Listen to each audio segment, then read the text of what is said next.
Hero kama na inya se poda mana macha hangini ndugu kapagilo sa winja na kwanyo bende wach mabende ni ntiere gore nikech ndugu be mano osiemo we wach makamano kapo kuna point na kwa niko microphone kikfela sani ni makare ano disagree kolini na mwa sana rolwa kaka MCA okay to masaja gawa it's not there in the constitution what's any good working relation kisa kitu pesa budget to either ungi good working relationship with governor katuoge jogo biduko ni governor ombulu kata un code city anya bidu governor ni personal issue okunya muno governor the develop jo wona ni kitani code personal issue so that is not there in Migori county to chalre to romre nikech yes it is known ni and the bad windwork kindagi governor is not good per se. But jokmo ujire kodego suffer even more than me.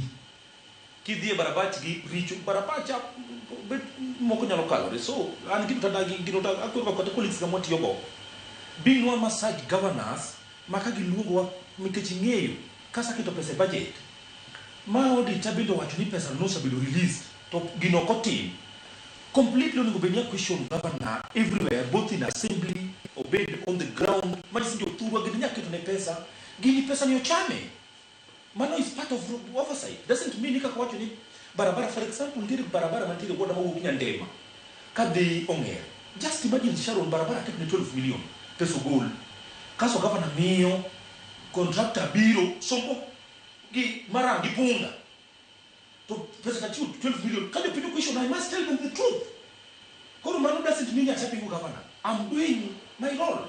Kono kawita difa kwa colleagues and I'm telling you even the other day there mugiba muchu Migori yocho interview and I'm visiting my colleagues ko jo paying cap insist ko to role te go dalawate because also we are missing certain points as primary leaders kama na inya wewe nje na fro ko kumkiri boaz Sharon, an MCA is in a 22 situation and that is the reality.